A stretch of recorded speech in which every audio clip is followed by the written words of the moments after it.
And plane surface देखी शुरू से पहले, और हम बोले थे कि रिफ्लेक्शन हम दो तरह के सरफेस पे देखेंगे, एक इसको देखेंगे हम प्लेन सरफेस पे और दूसरा स्फेरिकल सरफेस। जैसे हम लोग प्लेन मिरर था और हम लोग ये स्फेरिकल मिरर था और उसमें plane surface and transparent surface और प्लेन ट्रांसपेरेंट स्फेरिकल सरफेस आपके पास। तो प्लेन स्फेरिकल आपके लिए एक स्फेरिकल सरफेस है और स्फेरिकल सरफेस के दोनों साइड आपका क्या है, आपका अलग अलग मीडियम है। तब जो इमेज ट्रेस होगा उसका हम लोग इक्वेशन यहाँ पे राइट करने वाले हैं, ठीक है। और इक्वेशन बहुत ही इंपॉर्टेंट इक्वेशन है। हम लिखते हैं topic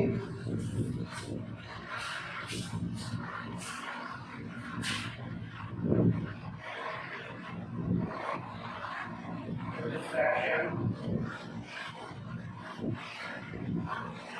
eight spherical surface. Reflection eight spherical surface. तो सबसे पहले रिफ्लेक्शन स्फेरिकल सरफेस है, तो उसके लिए पहले एक फिगर बनाएंगे। फिगर बनाने के बाद ज्यादा क्वेश्चन को क्लियर समझ में आएगा। फिगर बनाएंगे।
हम लोग का क्या है, ये फिगर बन गया है।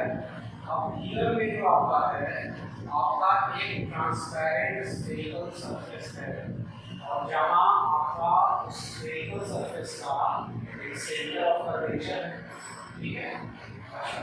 ये जो स्फेरिकल सरफेस है, दो मीडियम में एक बिंदु इस दोनों मीडियम को अलग अलग में बांटना, ठीक है। हम उसमें लिखते हैं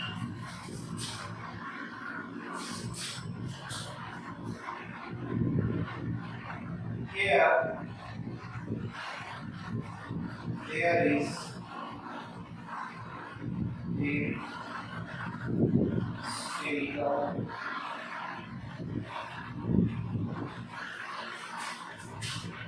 surface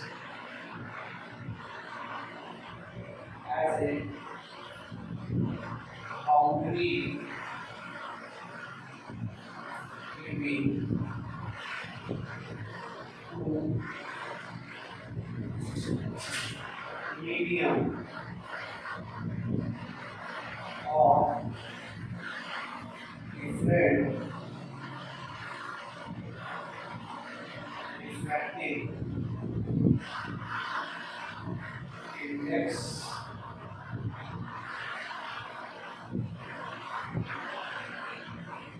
the medium one is of refractive index u1 and medium 2 of refractive index कौन दे रहा है ये u1 और u2 दो रिफ्रैक्टिव इंडेक्स है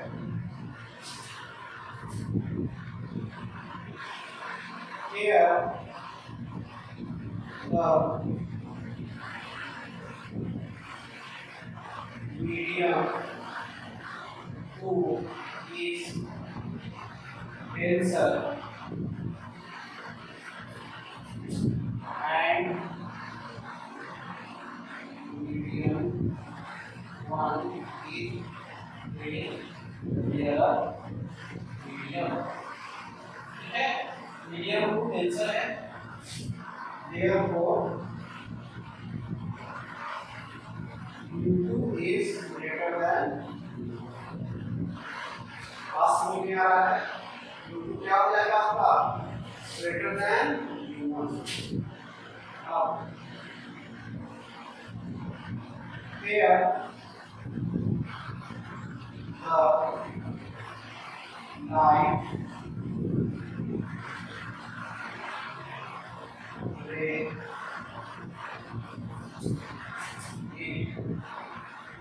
incident and the reflection of light occurs. Reflection of light occurs करता है the spherical surface at center of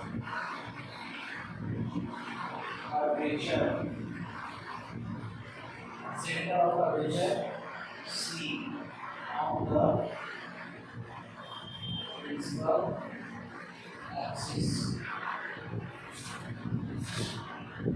The point P is the pole of the spherical surface. ठीक है चलिए इसको यहाँ पर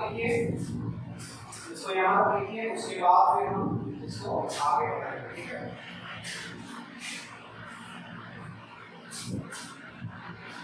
इसी में एक बार से कॉपी लिखो at point P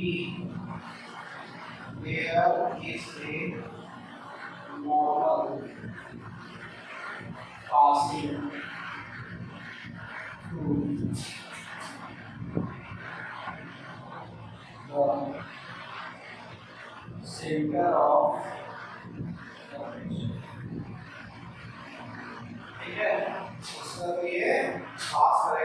the center of curvature. ये खत्म हुआ है यहाँ, उसके बाद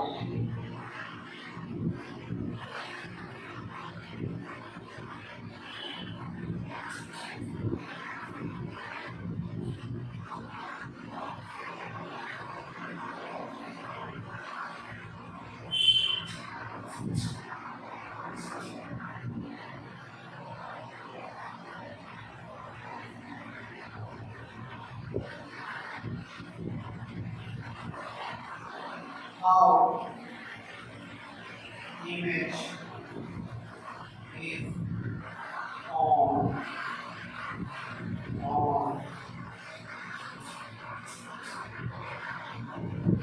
the ray passing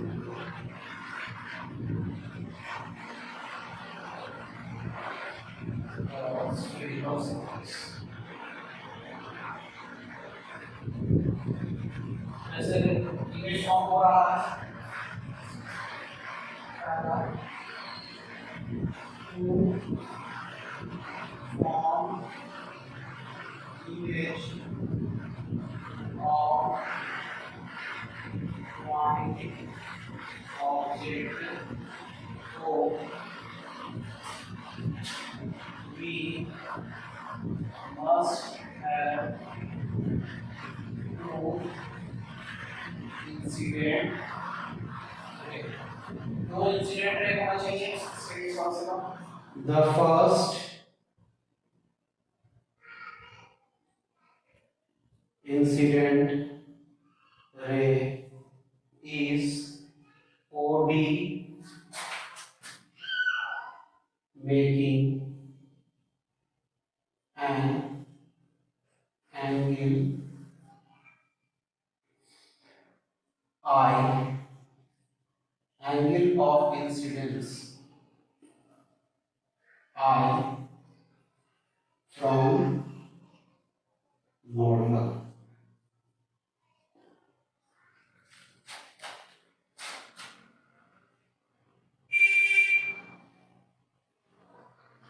Ray OD, अच्छा another ray,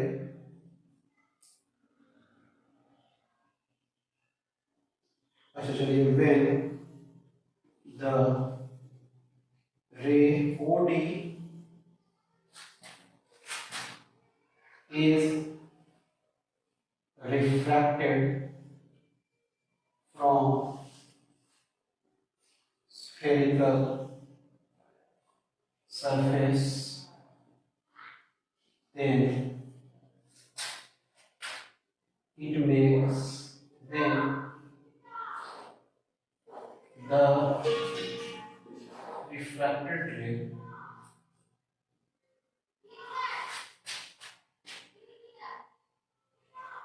di, then the refracted ray di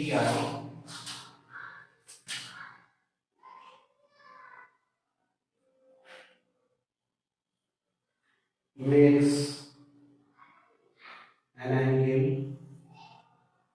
of refraction R with the normal. ठीक है, नॉर्मल से आपको आर आगे बनाएंगे. देखिए वो आर नहीं है, वो गामा है. ये अल्फा बीटा और गामा है. ठीक है, the angle R will be smaller than angle I as mu2 is denser medium and mu1 is rarer medium. Denser medium में आया है, इसीलिए ये जो आई एंगल बनाया था ना, इंसिडेंस और ये एंगल ऑफ रिफ्लेक्शन आर, ये आर का वैल्यू कम हो गया, स्पेस हो गया था पर क्योंकि mu2 का वैल्यू ज्यादा है. ठीक है, डेंसर मीडियम में इसीलिए. अब इतना हो गया. another ray OP incident from O and goes undeviated in straight line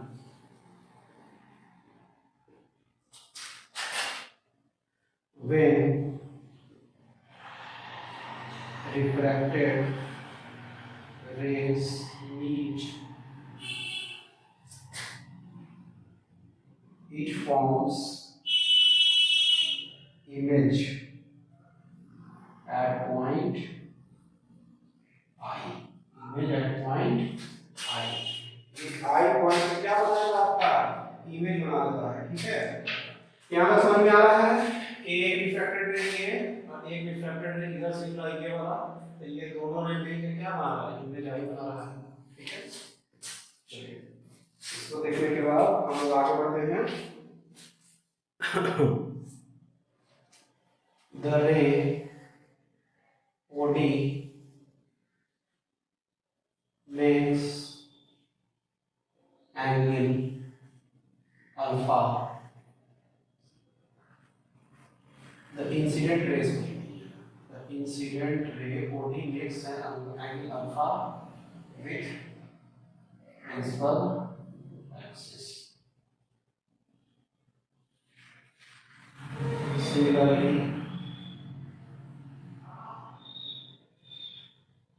refracted ray BI makes gamma and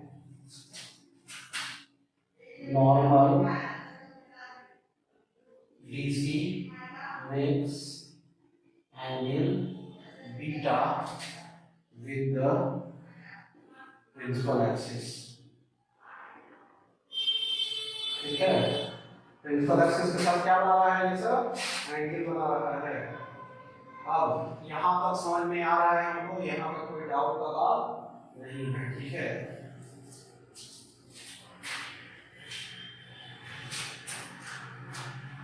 चलिए अब क्या है कि हमको यहाँ पे इक्वेशन लिखने का है, ठीक है। तो इक्वेशन लिखने के लिए हम लोग क्या करते हैं,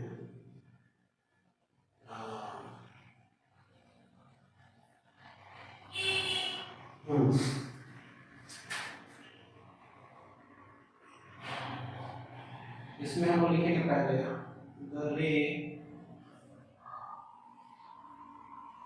the ray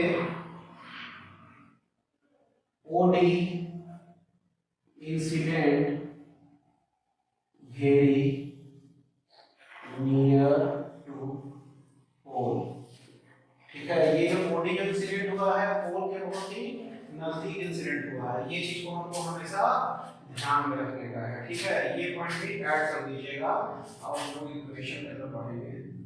तो हम लोग सबसे पहले जो इक्वेशन में लिखेंगे, तो हम लोग को पता है as we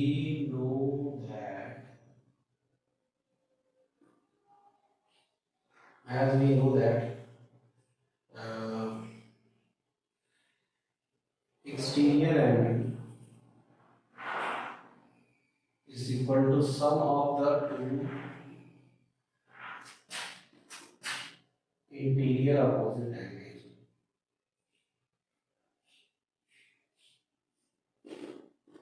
ये तो होता ही होता है, तो इसीलिए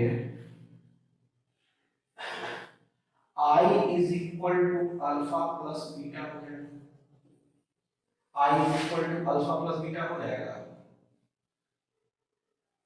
and beta is equal to R plus gamma हो जाएगा। देखिए वो R है और नीचे वाला गामा है, ठीक है। तो I is equal to alpha plus beta and R is equal to beta minus gamma, ठीक है।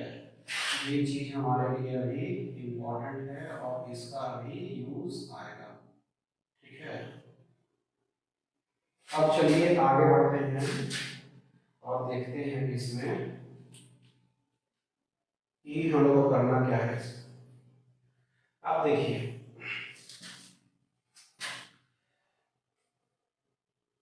as we know that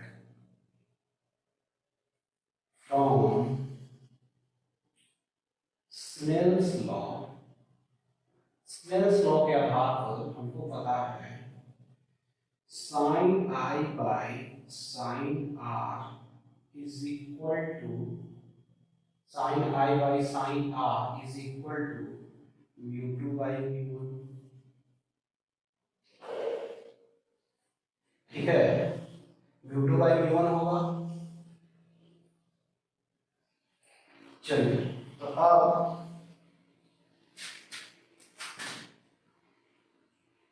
as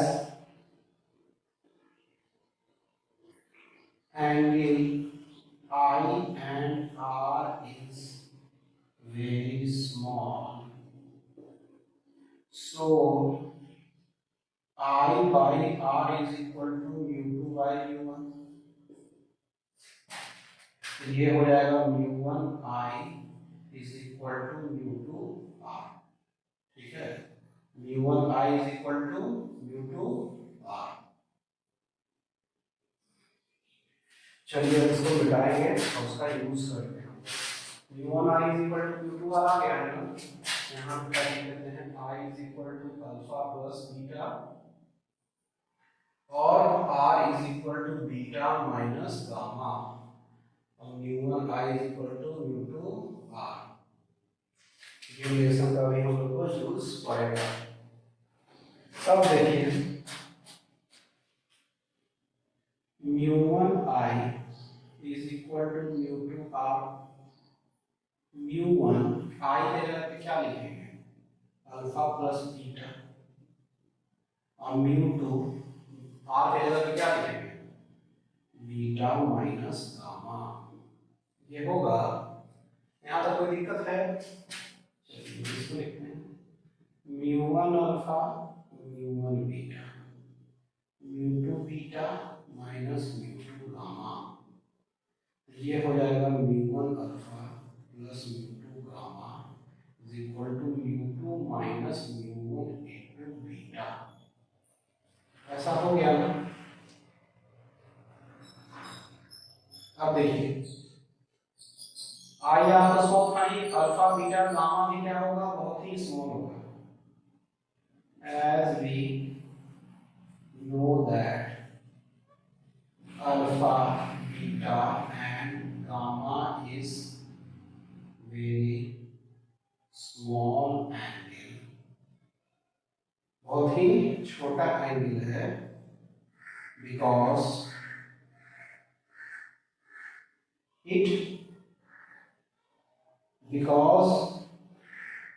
the incident ray is near to pole P। Incident ray एकदम पोल के पास है, ये पूरा जाते जाएगा पोल के पास ये चल जाएगा, तो होता होता हम लोग उसमें बीटा और गामा छोटा होते जाएगा, ठीक है। तो ऐसा हम लोग अप्रोक्सीमेशन हमेशा लेते हैं, ठीक है। तो हम लोग इसमें लिखेंगे therefore alpha is nearly equal to tan alpha is equal to क्या हो जाएगा PD by PU, PD by PU, beta is equal to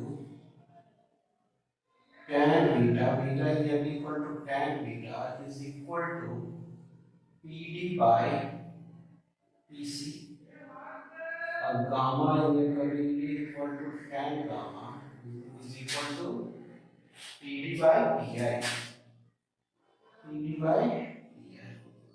ये बात समझ में आ रहा है? ठीक है, तो हम लोग अभी लिखना स्टार्ट करते हैं mu1 अल्फा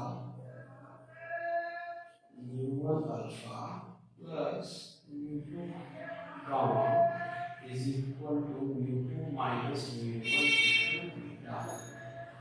समझ में आ रहा है बात? ठीक है, तो हम लोग इसको नीचे वाला लिखाएंगे। चलिए, तो म्यू वन अल्फा के जगह पे क्या निकाले हमने हम लोग P D by P O. Mu two gamma के जगह पे क्या निकाले P D by P I.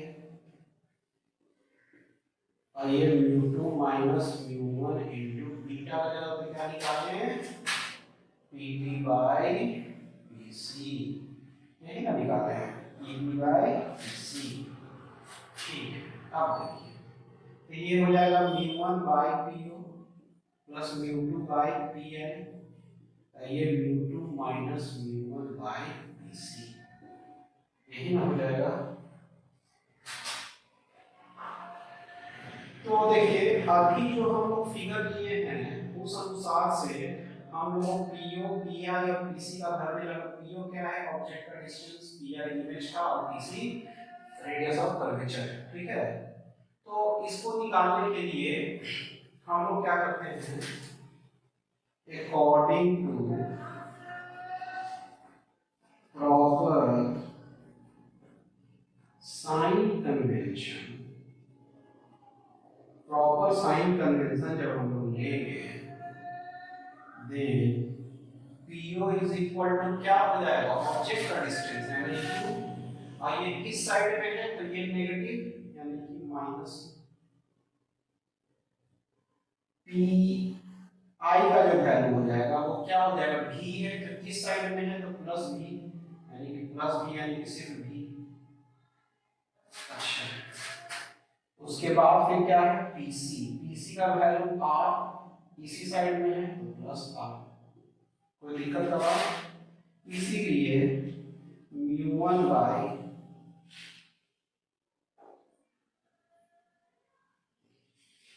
Minus u, mu two by v, mu two minus mu one by are.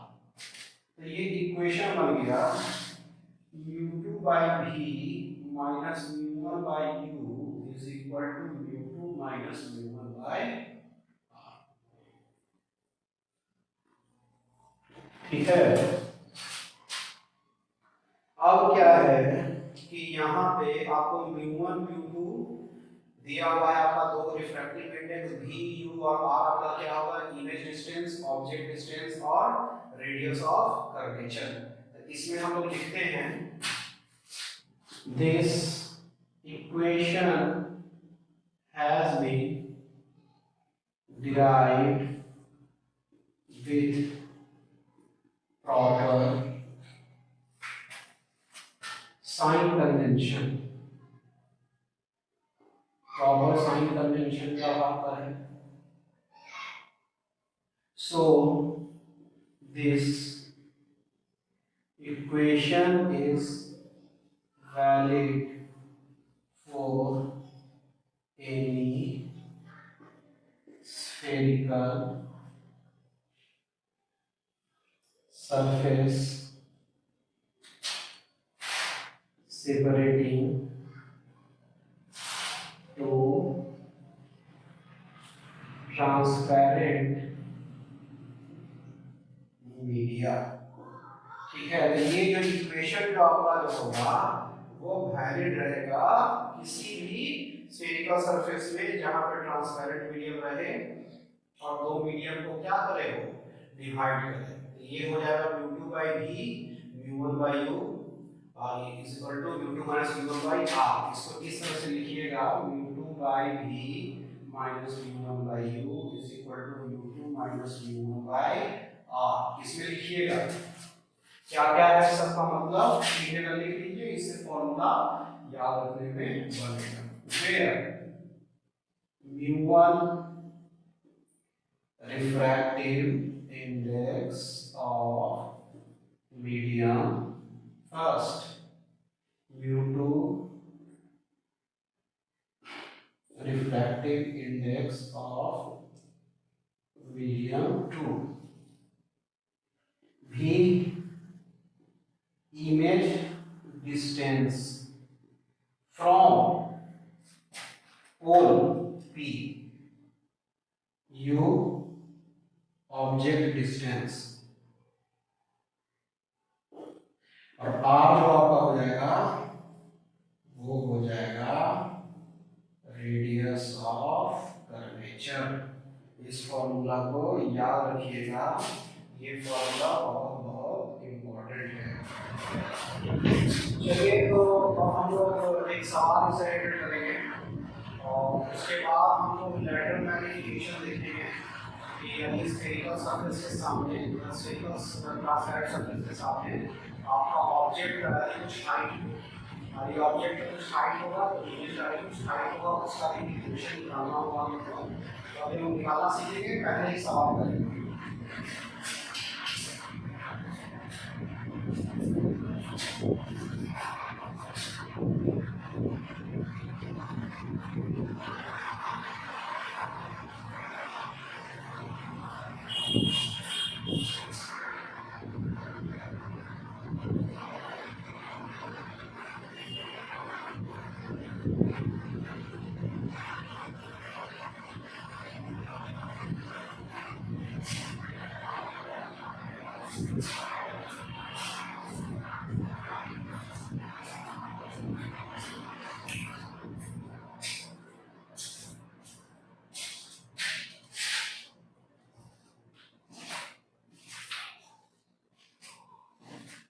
सवाल को हम लिखते हैं।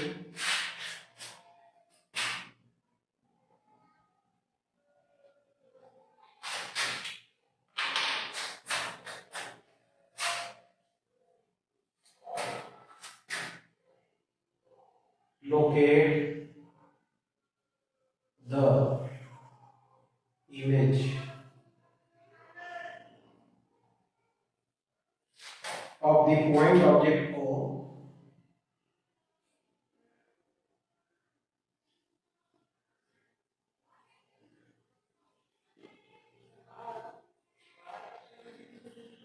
in the situations shown in figure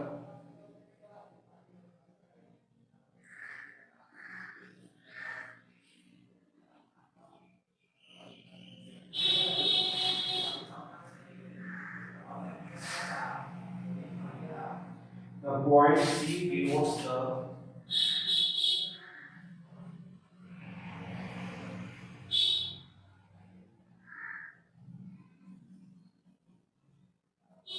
center of curvature of the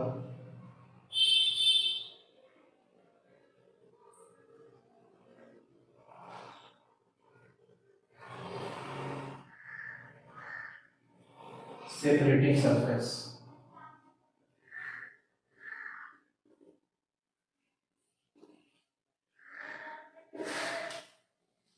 figure बनाते हैं।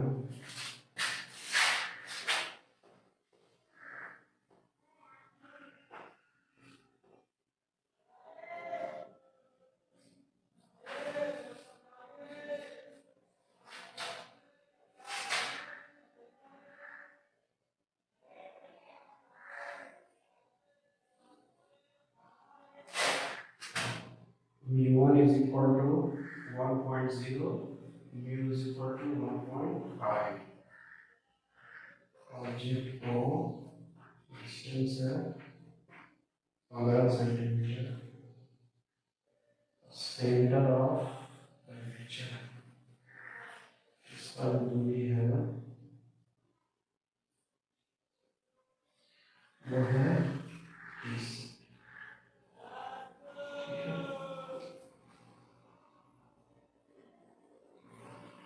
ठीक है, तो क्वेश्चन आपका यही है, आपको निकालने का क्या है, image of the point object को, इमेज यानी कि v का वैल्यू निकालने का है, यही ना। v का वैल्यू निकालिए। v का वैल्यू कैसे निकलेगा इसमें कि देखिए, सबसे पहली चीज कि आपके पास एक पॉइंट ऑब्जेक्ट O है, प्रिंसिपल एक्सिस पे रखा हुआ है पॉइंट ऑब्जेक्ट O। तो इमेज तो पॉइंट की इमेज बनवाना, दो मीडियम है, इधर एक उधर, mu is equal to 1.0 और is equal to 1.5। ठीक है, तो point C denotes the center of curvature of the separating surface। ठीक है, जो C है वो सेंटर ऑफ कर्वेचर आपका बता रहा है। तो आपको क्या निकालना है, लोकेट द इमेज, इमेज ही ना बताना है आपको कहाँ पे है, यानी कि v का वैल्यू बताना है ना। v मतलब क्या होता है, इमेज का डिस्टेंस। अच्छा v का वैल्यू प्लस आएगा, इमेज किस साइड बनेगा, ये पोल है ना, तो पोल के इस साइड क्या बनेगा, इमेज। और यदि v का वैल्यू नेगेटिव आएगा तो इमेज इधर साइड बनेगा। ये बात समझ में आ रहा है। तो हम लोग को क्या करना है, v का वैल्यू निकालना है। अब मेरे पास फॉर्मूला क्या है, v है mu2 by v minus mu1 by 2 is equal to mu2 minus mu1 by r, यही ना है। mu2 का वैल्यू 1.5, v क्या है, इमेज का डिस्टेंस ना, ये हमको तो पता नहीं है, इसी को तो निकालने का है। माइनस mu1 का वैल्यू 1 बाय u का वैल्यू क्या होगा, 15 सेंटीमीटर है। 15 सेंटीमीटर है तो ये इस साइड में है, पोल के इस साइड, यानी कि नेगेटिव वैल्यू, यानी कि -15। ठीक है, इसको u वाला 15 सेंटीमीटर वाला लिख रहे हैं, r भी सेंटीमीटर वाला लिख रहे हैं, तो v भी सेंटीमीटर वाला कैंसिल हो जाएगा। ठीक है, तो ये is equal to mu2 minus mu1, mu2 minus mu1, mu2 का वैल्यू है ये, तो mu2 का वैल्यू हो गया 1.5 minus 1 बाई r का वैल्यू 30 सेंटीमीटर, यानी +30 के -30 +30। ठीक है, ये क्या हो गया 0.5 बाई 30, हाँ 5 यहाँ 10 2 क्या हो गया 1/60, ये हो गया। तो 1.5 बाई v आइए plus 1/15 is equal to 1/60, 1.5 v is equal to 1/60 minus 1/15, ये क्या हो जाएगा 60, 1 माइनस 4, हाँ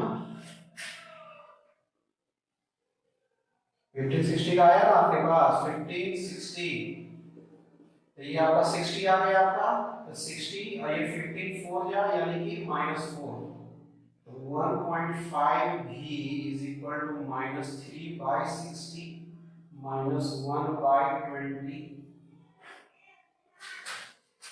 तो v का जो वैल्यू है कैसे आया ना, इसको ऐसे लिख सकते हैं 1.5 v माइनस 1/20, तो v is equal to -30 centimetre, -30 centimetre आ गया। इमेज जान रहा है किधर बनेगा, इधर बनेगा। ठीक है, क्योंकि -30 अब कहाँ पे बनेगा, ये 15 सेंटीमीटर है, इसके भी पीछे 15 सेंटीमीटर, यानी कि ये वाला जो पॉइंट हो गया वो क्या हो गया, इमेज वाला पॉइंट। ठीक है, ये बात समझ में आ रहा है, तो इसीलिए v इक्वल टू -30 हो गया। इसमें हम लिखेंगे एक line, the value of -30 centimeter gives the value of -30 centimeter, tells that image will be formed on the same side of the object।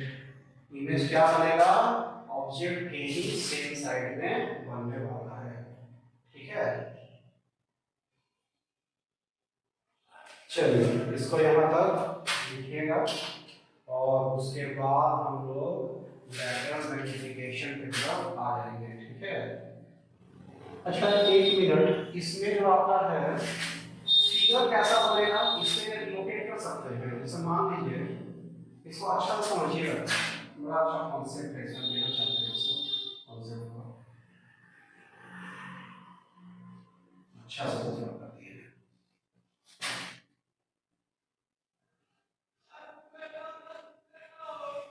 ये 30 सेंटीमीटर, इमेज भी आपका 30 सेंटीमीटर बन रहा है। इमेज जो इधर साइड बन रहा है वो कितना बन रहा है, 30 सेंटीमीटर बन रहा है। ठीक है, इसका मतलब ये है कि ये जो रिफ्रैक्टेड रे है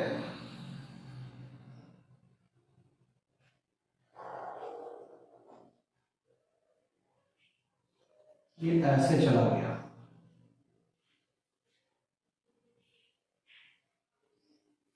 ठीक है, ये रिफ्रैक्टेड रे ऐसे चला गया। देखिए हुआ क्या होगा कि यहां से ऑब्जेक्ट इंसिडेंट किया होगा। ठीक है, ये इंसिडेंट रे है, मान लीजिए यहाँ पे पॉइंट मान लीजिए पॉइंट ए दे देते हैं। ठीक है, तो ये इंसिडेंट किया है। अच्छा, इस पे क्या है कि अरे यहाँ पे म्यू2 का वैल्यू क्या है, ये म्यू2 का वैल्यू क्या था, ग्रेटर देन म्यू1 था। ये तो यहाँ पे दिया हुआ था। तो ये जो क्या कर रहा है, नॉर्मल के साथ जो एंगल बना रहा है, उसके बाद ये जो रिफ्लेक्टेड रे है वो जो नॉर्मल सा एंगल बना रहा है ऐसा। ठीक है, तो ये वाला जो आर होगा वो थोड़ा क्या होगा, कम गया होगा। आर क्या होगा, स्मॉलर देन आई, क्योंकि भारी मीडियम है ना। तो रे जैसे ही ये गया होगा ऐसे, इसको जाना चाहिए ऐसे, लेकिन ये थोड़ा सा ऐसे मुड़ गया होगा। समझ में आ रहा है बात, नहीं आ रहा है तो हम फिर से फिर बना सकते हैं, लेकिन समझने का कोशिश कीजिए इसमें कैसे हो रहा है। कि देखिए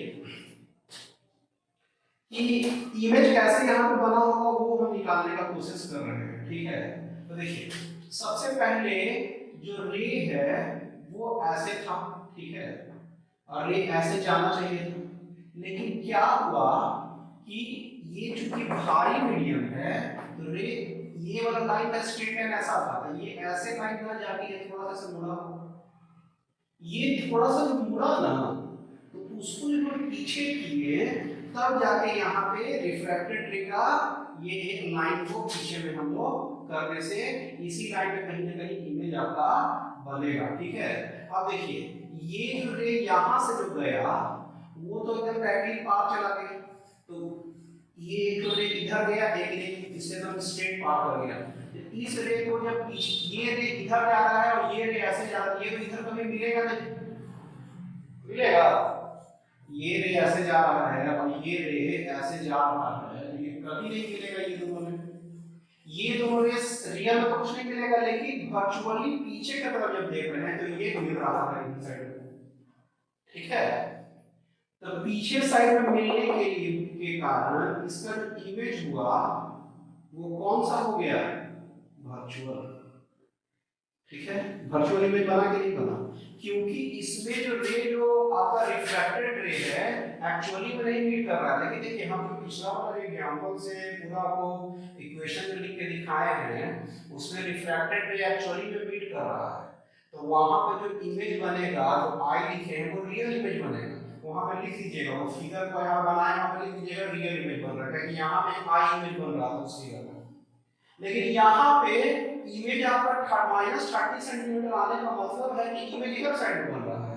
कैसे बना होगा इमेज का इधर साइड में, क्योंकि ये रे जब इधर से गया तो ये रिफ्रैक्ट होने के कारण थोड़ा सा नॉर्मल से ये नजदीक आ गया है, ये भारी मीडियम रिफ्रैक्ट तो हुआ लेकिन ये थोड़ा सा मुड़ गया नॉर्मल की तरफ। नॉर्मल में मुड़ने के कारण जो आर है वो ये वाली लाइन है वो इधर साइड में नॉर्मल की तरफ ज्यादा आया है ऐसे, तो ज्यादा आया ना तो थोड़ा सा ये टेढ़ा हो गया, टेढ़ा हुआ तो इसको फिर जब पीछे मिलाया गया और ये वाला रिफ्रैक्टेड रे को पीछे मिलाया गया तो ये इमेज इसका बन गया।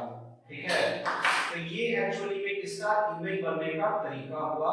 अभी मान लीजिए आपको इस तरह से समझना होगा कि इमेज कैसे बनाओ, ताकि यहाँ पे ऑब्जेक्ट है, यहाँ सेंटर ऑफ कर्वेचर है, तो फॉर्मूला तो पता चलेगा, लेकिन -30 यहाँ पे इमेज बनना है, कैसे बना है वो आपको हम समझाने का कोशिश कर रहे हैं। ठीक है, तो इस तरह से इसका इमेज का फॉर्मेशन होगा।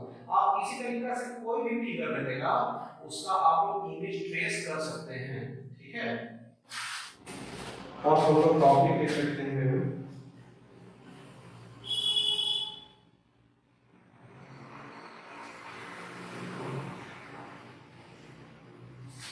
lateral magnification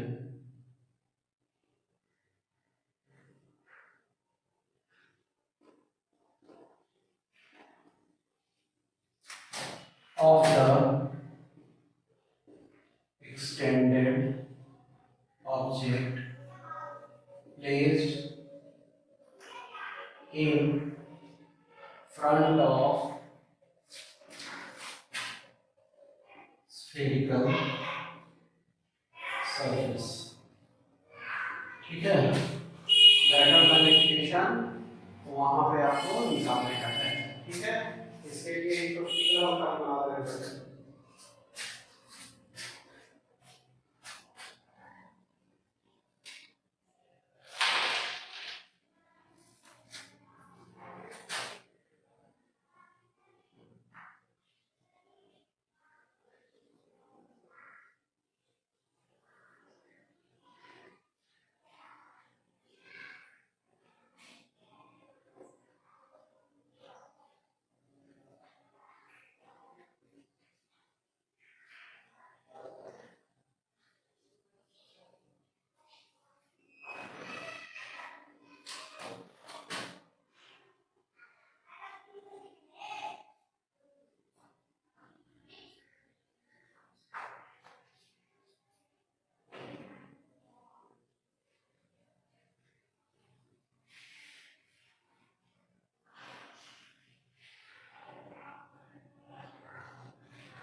देखिए, सबसे पहले हमको अब लैटरल मैग्निफिकेशन निकालने का है।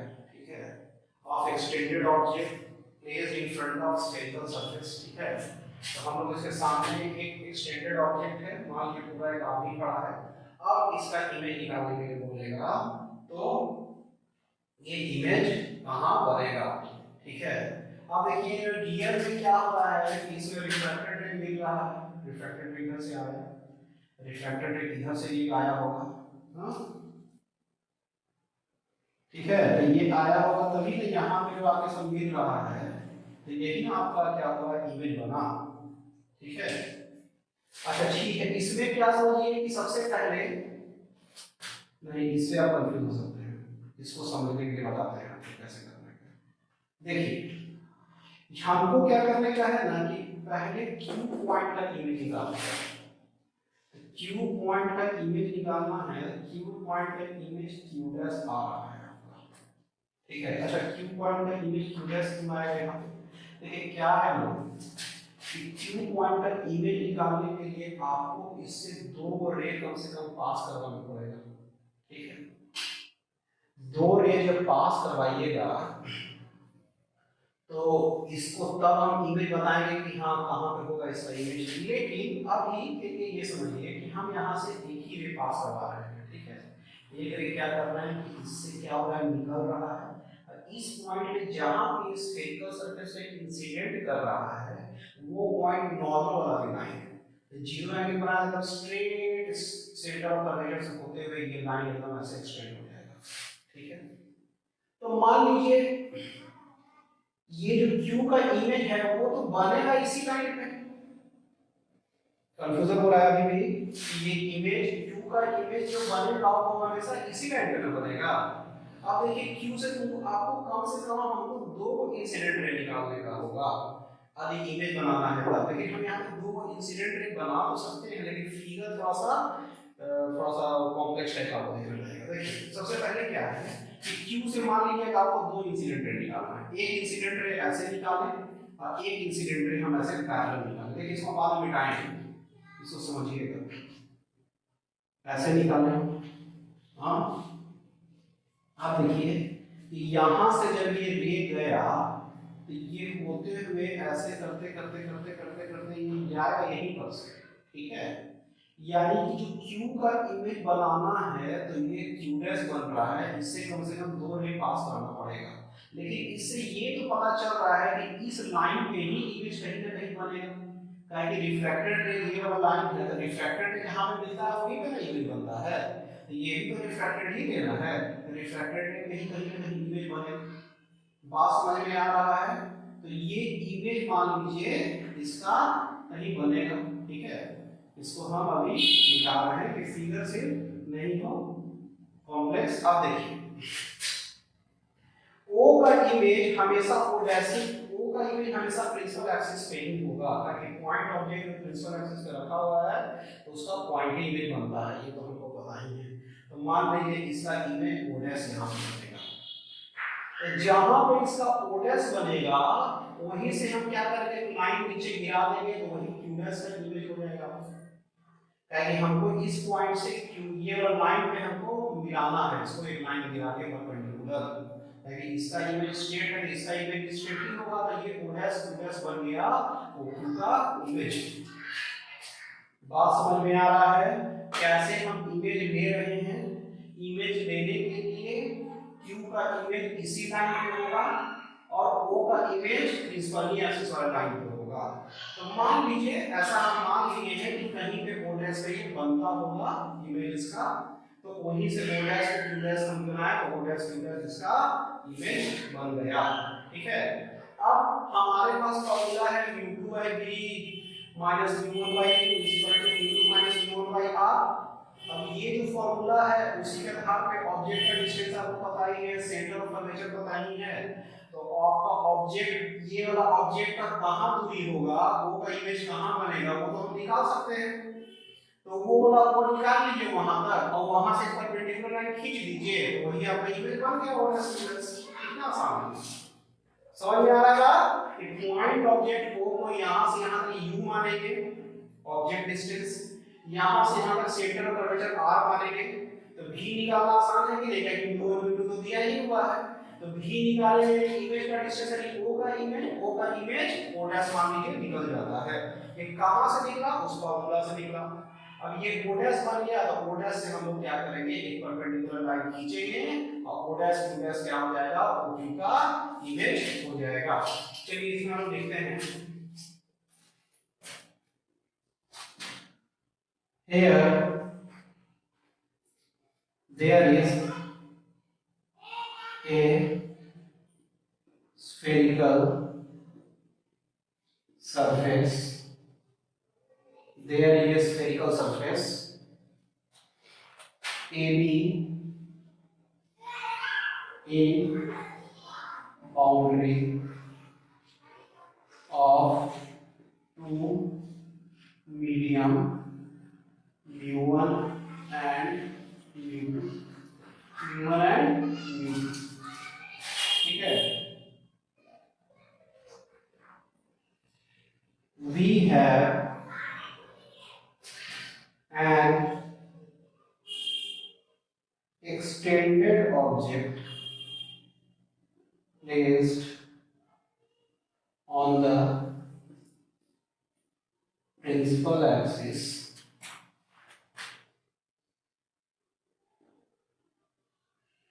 object OQ लिखिएगा, placed on the principal axis।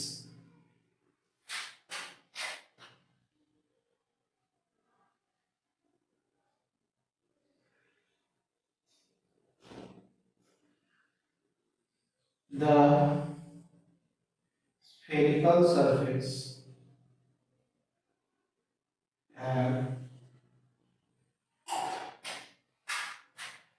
pole P and center of curvature C, ठीक है। इसमें कोई दिक्कत का बात नहीं है।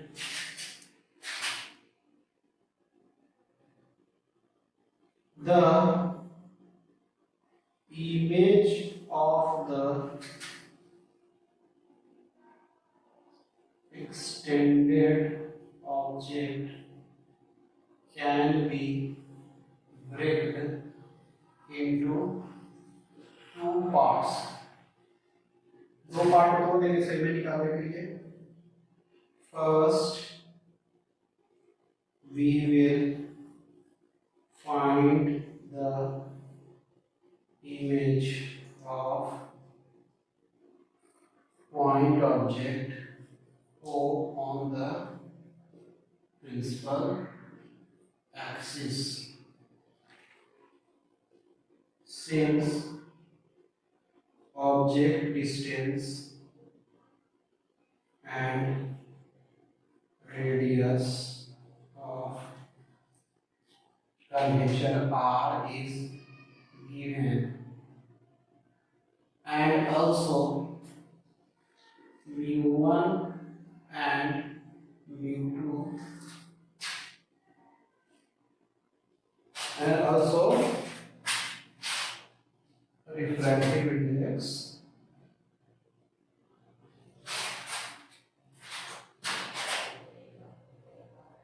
mu1 and mu2 is known.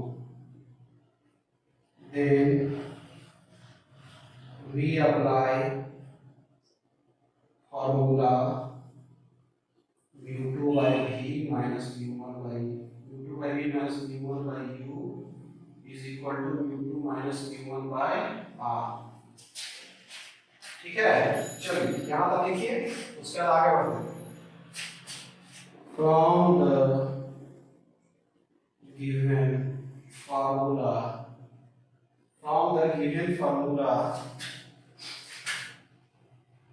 we can find the image distance PO dash. ठीक है. Now from point Q we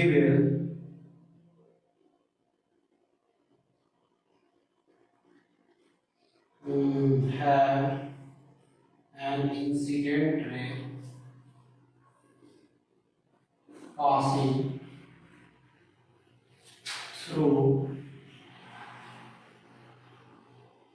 center of curvature C. The image of the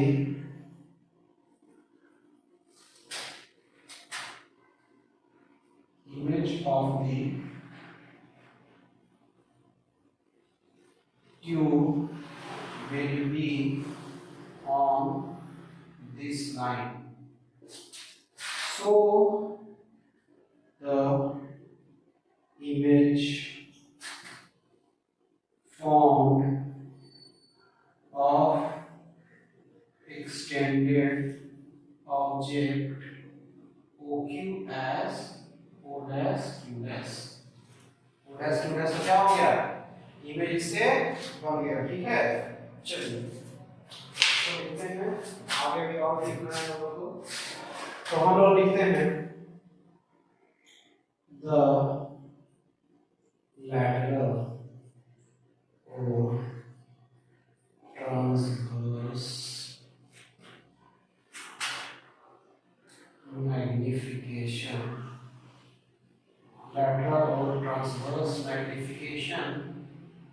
of the object as lateral transverse magnification of the object as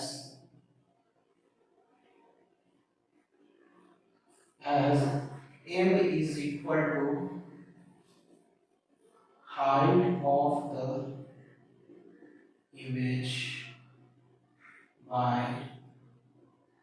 height of the object.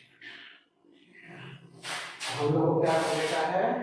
Height of the image by height of the object हमको निकालने का है. ठीक है, तो इससे हम निकालेंगे तो ये क्या हो जाएगा?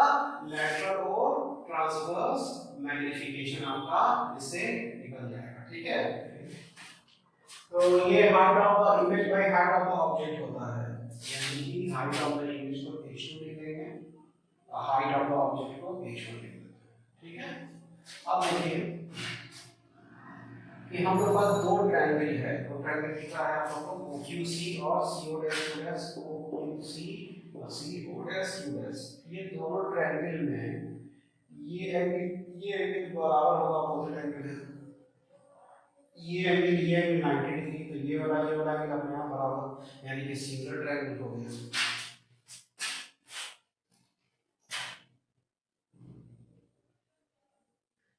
So m is equal to h2 by h1। अब इस फिगर के आधार पे minus O dash Q dash by O Q, height of the object h1 है ना, लेकिन ये पॉजिटिव है तो ओ क्यू लिखे हैं और नेगेटिव है तो minus O dash Q dash लिखे हैं। ठीक है, ये बात समझ में आ रहा है, इसको हम कैसे लिखे हैं।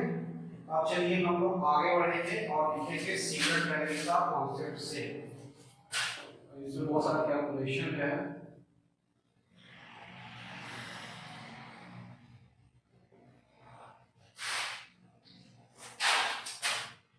m is equal to h2 by h1 minus o dash q dash by in triangle OQC and O dash Q dash C, angle QCO is equal to angle O dash CQ dash, angle QOP is equal to angle CO dash Q dash is equal to 90 degree. So all angles of triangle OQC and triangle O dash Q dash C is same, and therefore triangle OQC is similar to triangle O dash Q dash C। ठीक है, तो ये दोनों similar हो गया। तो अब देखिए इसका मतलब इसीलिए O dash Q dash by OQ is equal to O dash C by OC। ठीक है, इसमें कोई दिक्कत वाला नहीं है, ठीक है ना। ठीक है, O dash Q dash by OQ is equal to O dash C by OC। अच्छा ये O dash C जो है आपको O dash C आप यहाँ से मतलब ये पूरा ले माइनस BC लिख सकते हैं, यानी PO dash माइनस BC, ये PO dash माइनस BC, और OC को जो लिख सकते हैं OP प्लस BC। ठीक है, यहाँ तक समझ में आ रहा है बात। अब हम लोग इसको आगे बढ़ेंगे, इसको ऊपर वाला मिटाया जाए, minus O dash Q dash by O Q is equal to minus O dash C by O C minus P O dash minus P C by P O plus P C. ठीक है, अब देखिए PO dash क्या है भाई, PO dash क्या है, object का डिस्टेंस, इमेज का डिस्टेंस भी, लेकिन वो क्या है कि पीओ डैश उस साइड में है तो पॉजिटिव होगा, तो ये हो जाएगा प्लस बी और माइनस पीसी क्या है आपका रेडियस ऑफ कर्वेचर आर, वो भी उस साइड में है तो ये पॉजिटिव है, यानी कि आर लिखेंगे यहाँ पे माइनस का, ये पीसी की जगह पे आर डाल दिए, और पीओ की जगह पे क्या लिखेंगे, पीओ क्या है, ऑब्जेक्ट का डिस्टेंस है आपका, ऑब्जेक्ट का डिस्टेंस u होता है लेकिन इस साइड में है तो माइनस u। ठीक है, और प्लस पीसी है ना, पीसी की जगह पे क्या लिखेंगे प्लस आर, तो ऊपर में माइनस को खत्म करिए तो क्या हो जाएगा r minus v by r minus u। तो इसीलिए मेरे पास क्या आया है m is equal to r minus v by r minus u। ये आ गया है लैटरल मैग्नीफिकेशन। यदि आपको centre of curvature, radius of curvature आपको पता है और भी u पता है तो आप मैग्नीफिकेशन निकाल सकते हैं। ठीक है, तो अभी जो इस टर्म में है ना कि रेडियस ऑफ कर्वेचर, हम लोग इस रेडियस ऑफ कर्वेचर तो ज्यादा जरूरी है मैग्नीफिकेशन जानने के लिए। मान लीजिए रेडियस ऑफ कर्वेचर नहीं पता हो, म्यू1 म्यू2 का वैल्यू पता हो, तब कैसे निकालेंगे? तब उसके लिए एक और फॉर्मूला है जो अभी हम लोग डिराइव करने वाले हैं, ठीक है। चलिए इसको लिखेंगे पहले हम लोग। यहाँ पे हम पहले लिख देते हैं m इज इक्वल टू, मेरे पास क्या है, r minus v by r minus u, ठीक है। और इसी से हम लोग निकालेंगे म्यू1 म्यू2 के टर्म वाला, जिसमें r हट जाएगा। कि हमारे पास एक इक्वेशन है mu two by v minus mu one by u is equal to mu two minus mu one by r, यही ना है। तो r का वैल्यू यहाँ से हट सकता है, तो देखिए हम लोग को r माइनस v और r माइनस u निकालना है। सबसे पहले क्या कीजिए, इससे r का वैल्यू निकालते हैं। देखिए डेरिवेशन बहुत इंपॉर्टेंट है, r बाई म्यू2 माइनस म्यू1 माइनस, इसको करते हैं, इसको पूरा vu हम लोग एलसीएम ले लेते हैं। ये क्या होगा, mu two u minus mu one v is equal to mu two minus mu one by r। r का वैल्यू जो हो जाएगा mu two minus mu one uv by mu two u minus mu one v, ठीक है। ये हो गया आपके पास r का वैल्यू, ठीक है, ये r का वैल्यू। अब हमको क्या चाहिए, r minus v, r minus v निकालना चाहिए। इधर निकालते हैं इसको, r माइनस v,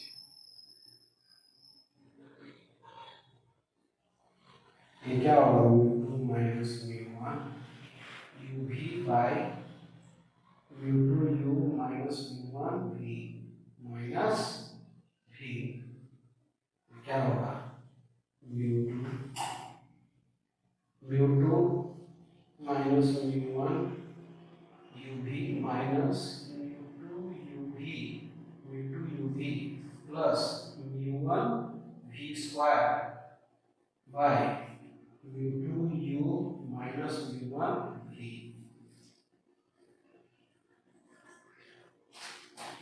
तो अभी देखिए ये क्या आया, ये आ गया mu two uv minus mu one uv minus mu two uv plus mu one v square by mu two u minus mu one v। ऐसा आ गया, म्यू2 uv कट गया, तो ऊपर जो बचा वो म्यू1 v माइनस u और म्यू2u माइनस म्यू1 v, ऐसा आया। ये आया r माइनस v का वैल्यू, ठीक है। म्यू1 v माइनस u और म्यू2u माइनस म्यू1 v, ठीक है, यही आया r माइनस v का वैल्यू। चलिए r माइनस u का वैल्यू निकालते हैं। r माइनस v का वैल्यू हम लोग यहाँ लिख देते हैं और इसी में r माइनस u का वैल्यू निकालेंगे। r माइनस u का वैल्यू निकालना है, ये क्या था, म्यू2 माइनस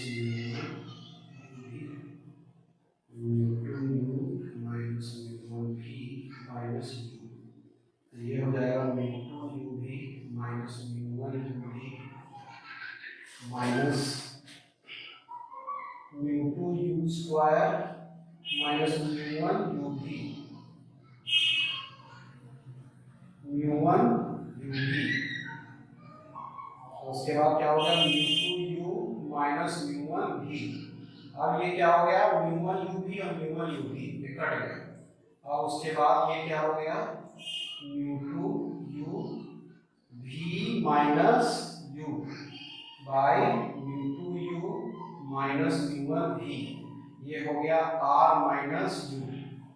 ये r माइनस u का वैल्यू आया, ये r माइनस v का वैल्यू आया, ठीक है।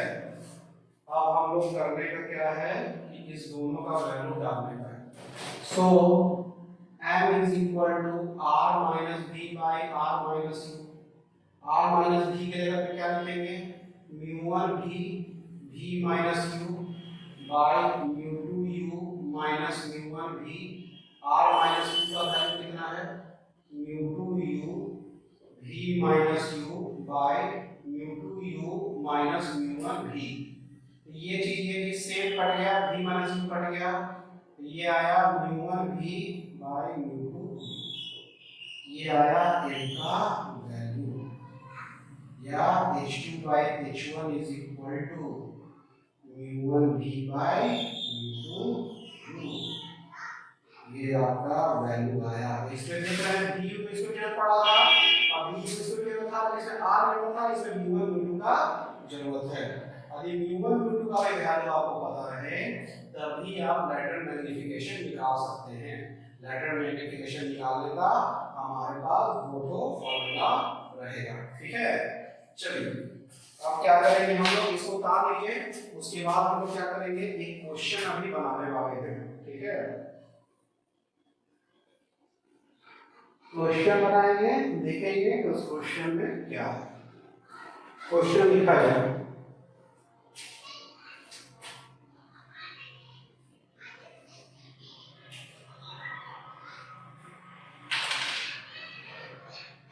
find the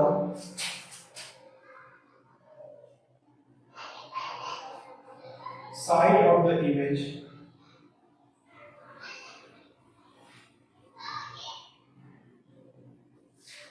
formed in the situation shown in figure, formed in the situation shown in figure।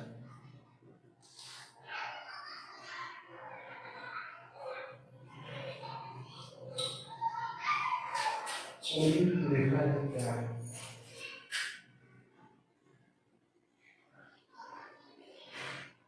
एक सरफेस है स्फेरिकल, प्रिंसिपल एक्सिस ऑब्जेक्ट का हाइट है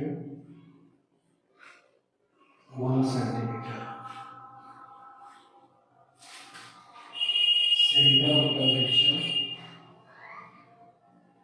20 centimetre, object distance 40 centimetre, mu one का value 1, mu का वैल्यू 1.33।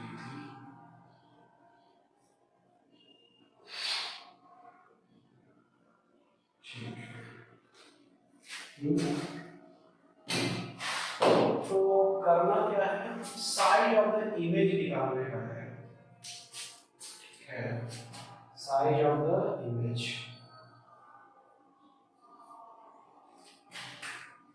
अच्छा, मेरे पास क्या है, h2 by h1 is equal to h2 by h1 is equal to μ1 by μ2 into v by u, यही ना है। अच्छा, μ2 v by μ1 u, यही ना है। चलिए इसको सोचिए एक बार कि कैसे ये बनेगा, उसके बाद हम लोग अभी आगे बढ़ेंगे, ठीक है।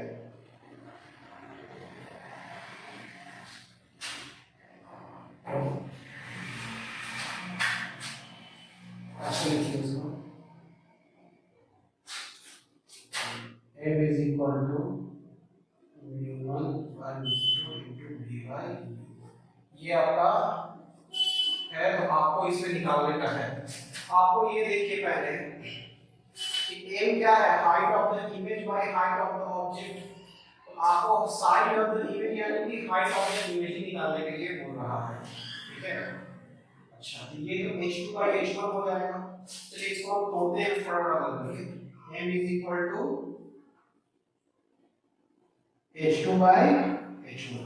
क्वेश्चन में देख लीजिए, क्वेश्चन कुछ और मैंने छोड़ रहा है, फिगर जो सही है ना 20 mu, ठीक है, ठीक है।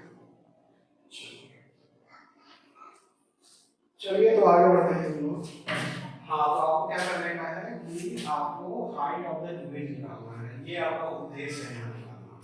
तो h2 निकालने का है, इसका वैल्यू कितना दिया हुआ है, μ1 by μ2 into v by u, यही दिया हुआ है। अच्छा, μ1 और μ2 का वैल्यू पता है, और v और u, इसमें v क्या है, इमेज का डिस्टेंस है, इमेज का डिस्टेंस तो पता ही नहीं है, तो v कहां पे इमेज बनेगा, कितना लंबा बनेगा वो तो निकालना ही है हमको h2, लेकिन कहाँ बनेगा मुझे ये भी नहीं पता है, ये भी नहीं पता है, यहाँ H2 भी नहीं पता है, भी नहीं पता है, U पता है, हाँ पता है 40 सेंटीमीटर इधर साइड में तो -40 हो गया, ठीक है। तो हमको H2 हाइट निकालना है तो हमको V कम से कम पता होना चाहिए। मेरा तो बेसिक उद्देश्य यही है कि V जब तक पता नहीं होगा तो हम कहाँ से H2 निकालेंगे, और उसके लिए फिर हम दूसरा फॉर्मूला यूज करेंगे, U2 by V minus mu1 by U is equal to mu2 minus mu1 by R, ठीक है, ये वाला फॉर्मूला यूज करेंगे। अब देखिए कि इसमें mu1 mu2 सब पता है, U पता है, R पता है, V नहीं पता, तो V यहाँ से निकल जाएगा। चलिए तो निकालते हैं इसमें, mu2 का वैल्यू, mu1 ये है, mu2 का वैल्यू यही होगा, तो 1.33 by V, यही तो निकालना है V, mu1 का वैल्यू 1 और ऑब्जेक्ट का डिस्टेंस कितना है 40, तो -40 लिखेंगे इधर। अच्छा mu2 minus mu1 यानी 1.33 minus 1 और R कितना है आपका इधर,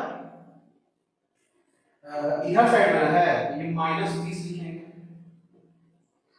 कोई दिक्कत का बात है। 1.33 V is equal to 1/40, ये कितना हो जाएगा 1.33 minus 1.33 by -20 प्लस 1/40 हो जाएगा -1/40, हाँ तो 0.33 है तो ये 1.33 नहीं हो गया, इसको ऐसे भी लिख सकते हैं, इसको डायरेक्टली लिखिए 40 माइनस 0.66, इसको ऐसे कर लेते हैं, ठीक है ज़्यादा आसान होगा, माइनस 0.33 1/3 यानी 1/3 into 1/60 कर दिए तो -1/40 ऐसे हो गया। अब आपका 40 है और 60 है, ठीक है, तो कितना हो गया 120, आपके पास एलसीएम हो गया इसका, ठीक है, कोई दिक्कत का बात नहीं है इसमें। तो 62 जा -3 -5/120 -1/5 भी करते हैं, 5 हो गया -24, कहाँ तक पहुंचे हम लोग, तो 1.33 V is equal to -1/24 यानी V is equal to -24 into 1.33, तो चलिए इसका V का वैल्यू निकालते हैं हम लोग। अच्छा V का वैल्यू निकाल देंगे तो अब इसको ऐसे तरह लिख सकते हैं, क्या देख सकते हैं, ऐसे ही हम ले सकते हैं, तो दिक्कत नहीं है, फिर आप आगे दिया जाएगा, फिर हमको डायरेक्टली केम से निकालना है H2 by H1, चलिए इसको भी मिटाते हैं, बाद इसको हम लोग सिंपलीफाई करेंगे।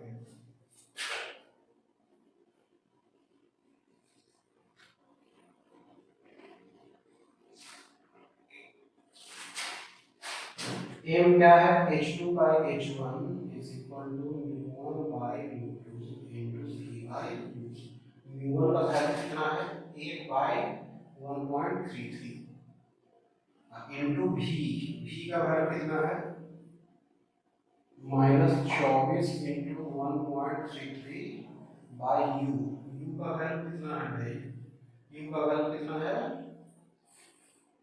-40 है ना, -40 40 कट गया तो कितना है 24/40, 4 6 जा 14 यानी 3/5 यानी कि H2 by H1 is equal to 3/5, H2 का वैल्यू पता नहीं है, H1 का वैल्यू ऊपर में है 1 सेंटीमीटर यानी +1 और ये 3/5 यानी H2 का वैल्यू 3/5 6.6 सेंटीमीटर, यानी कि इमेज जो बनेगा पहले बनेगा कहाँ पे -24.1.33 यानी कि कितना लगभग हो गया 32 सेंटीमीटर, यानी कि 32 सेंटीमीटर में लगभग बनेगा, इसका टेबल निकालना है।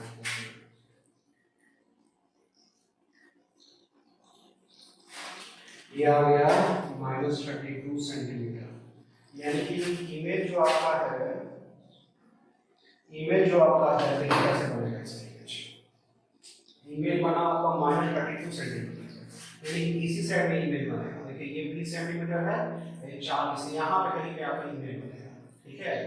और इसका जो हाइट होगा वो 0.6 सेंटीमीटर होगा, यानी ये देखिए मान लीजिए कि यहाँ पे इमेज बनता है, ये जो यहाँ से यहाँ तक का जो दूरी है वो कितना है आपका 32 सेंटीमीटर।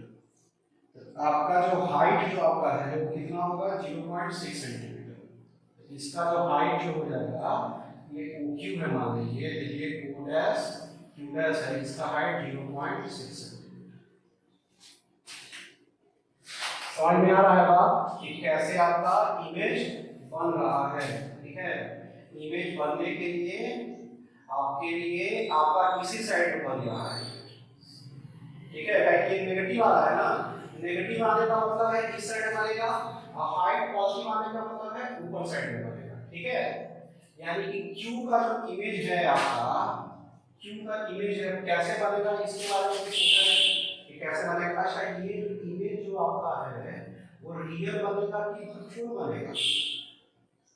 हाँ देखिए रे जब उस साइड पास करके उधर इमेज बनता तब रियल इमेज बनता, ठीक है। लेकिन रे तो उधर साइड में ट्रांसफर हुआ है, उधर साइड में नहीं मिला होगा, इधर साइड मिला होगा तभी ना इमेज बना। इमेज आपका क्या हो जाएगा वर्चुअल। अब देखिए कैसे इसका इमेज बना होगा, इसको हम लोग समझते हैं। इसको देखिएगा, ये अलग से आपको बता रहे हैं। अब mu2 = 1.33 है। तो देखिए इस पे रे ऐसे गया ना। अच्छा ये Q का इमेज Q बन रहा है ना, O का इमेज तो इसी में बनेगा कहीं पे, वो बात का बात है। Q का इमेज बनना है, जैसे मान लीजिए कैसे बना होगा, जैसे मान लीजिए यहाँ पे ये गया होगा,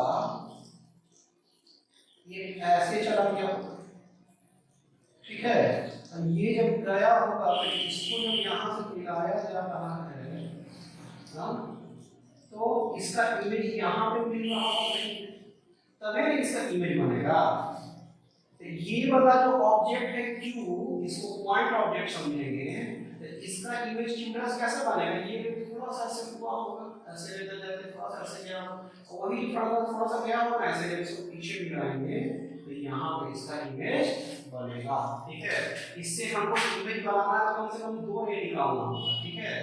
2 रे निकालेंगे हम लोग तो मेरा क्या होगा कि इमेज रियल हम लोग को दिखेगा। ये 2 रे बनाएंगे हम लोग, ये पूरा क्या हो जाएगा कॉम्प्लेक्स टाइप का फिगर बन जाएगा, ठीक है। तो हम लोग अभी 2 रे समझना भी है तो ऐसे टाइप का समझते हैं, लेकिन यहाँ पर नहीं हो पाएगा। तो थोड़ा सा दूर पे लगा तो बड़ा आसान लगता है, इसलिए थोड़ा दूर पे करके होगा। देखिए विजुलाइज करने का कोशिश कीजिए कैसे बन रहा है।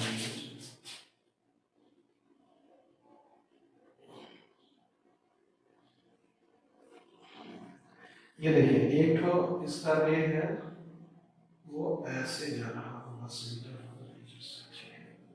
जा रहा होगा, तो ये रे ऐसे गया, फिर ऐसे गया, इस रे को पीछे मिलाया गया और फिर इस रे को पीछे मिलाया गया। ये जो मिलाया गया यही ना OQ यानी Q का वहां पर इमेज हो गया। समझ में आ रहा है बात कि कैसे आपका इमेज बन रहा है? देखिए ये तो कैलकुलेशन से आप निकाल लीजिएगा, कैलकुलेशन में कोई दिक्कत का बात नहीं है। हम आपको बस विजुलाइज करने का बता रहे हैं, उस तरह के कैसे इमेज बनता होगा। तो आपको Q का इमेज बनाना है, देखिए Q' बना हो कहीं पे, Q' कैसे बना होगा? इसे 2 रे कम से कम निकला होगा, 1 रे निकला, तो ये क्या हुआ, इससे जो एंगल बनाया उससे भी जो एंगल बनाया उधर से क्या होगा कि आपका पीछे जा रहा है, इधर ये लाइन पीछे गया, फिर ये रे एकदम स्ट्रेट चला गया, लेकिन सेंटर ऑफ कर्वेचर से जा रहा है, तो इसको भी लाइन को पीछे करेंगे, ये दोनों जहां पे मिलेगा वही ना Q का इमेज Q' होगा। अब O का इमेज तो O' होना ही है, O का इमेज O' बनाने में तो है सिंपल फार्मूला भी अप्लाई कर दीजिएगा तो उससे आपका इमेज निकल जाएगा, ठीक है। चलिए ये बात समझ में आ गया आप लोगों को कि कैसे इसका इमेज बन रहा है। चलिए इसको मिटाएंगे। चलिए तो अब हम लोग रिफ्लेक्शन हम लोग कहाँ देख चुके हैं, अभी प्लेन सरफेस पे देख चुके हैं, स्फेरिकल सरफेस पे देख चुके हैं, अब हम लोग प्रिज्म पे देखेंगे। सॉरी हम लोग प्रिज्म पे नहीं देखना है, हम लोग को देखना है लेंस पे देखना है, ठीक है। तो लेंस पे हम लोग को रिफ्रैक्शन देखना है, तो हम लोग रिफ्रैक्शन थ्रू थिन लेंस हम लोग देखेंगे। हम लोग कोई भी लेंस नहीं देखेंगे, हम लोग थिन लेंस जो पतला लेंस होगा, और पतला लेंस का क्राइटेरिया क्या होता है, कौन सा लेंस थिन लेंस कहते हैं, वो भी हम लोग देखेंगे। तो हम लोग रिफ्लेक्शन ऑफ थिक लेंस पे आ जाते हैं।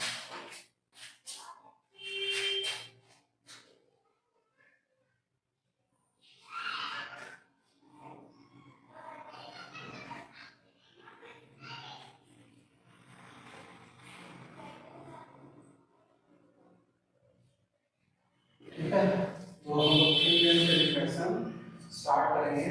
तो सबसे पहले लेंस क्या होता है? लेंस देखिए, लेंस एक ऐसा चीज होता है कि इसमें टू ट्रांसपेरेंट सरफेस को जब मिला दिया जाता है तब वो एक लेंस बनता है। ठीक है, हम लोग लिखते चलते हैं इसमें। हम लोग पहले कुछ फिगर बना लेते हैं। ठीक है, फिगर बना लेंगे और ये हम लोग लिखते चलेंगे तो आसानी हो जाएगा।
फिगर को अच्छा से बनाइएगा। ये अलग फिगर है, ये अलग फिगर है।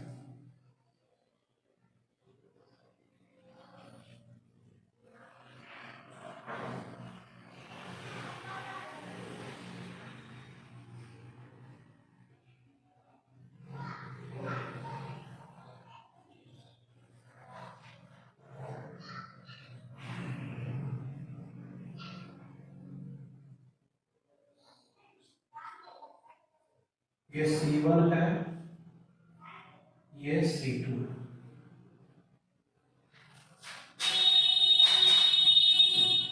इसको यहाँ पर फिगर को बनाइएगा। ठीक है, ये फिर अलग लेंस है। पहले इस फिगर को बना लीजिए, फिर इसको हम लिखना स्टार्ट करते हैं। चलिए, a lens is made up of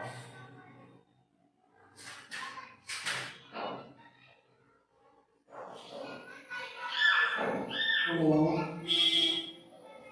transparent spherical surface. Two transparent spherical surface.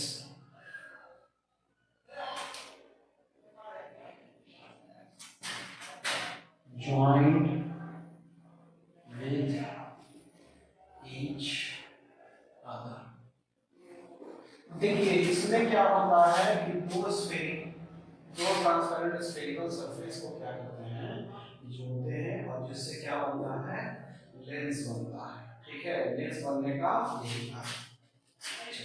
Lens कहाँ कहाँ पे यूज होता है? We have natural lens in our eye।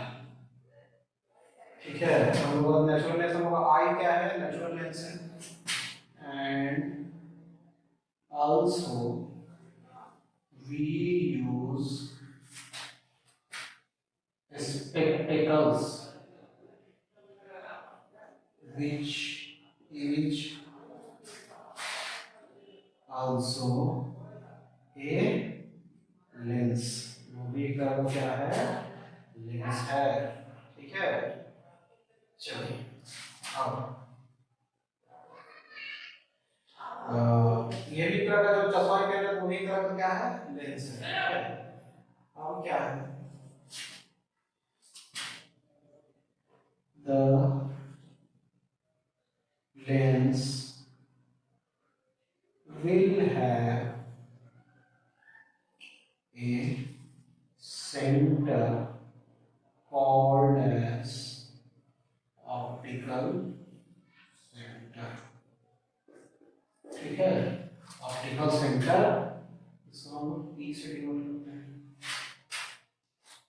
पहले पोल बोलते थे, उसको ऑप्टिकल सेंटर बोलने लगे। ठीक है, पोल हम लोग एक स्फीयर पे, एक स्फेरिकल सरफेस में बोलते थे, लेकिन इसमें भी लोग पी बोलेंगे तो उस पी का मतलब ऑप्टिकल सेंटर होगा। ठीक है, those lens will be called as, those lens will be called as thin lens,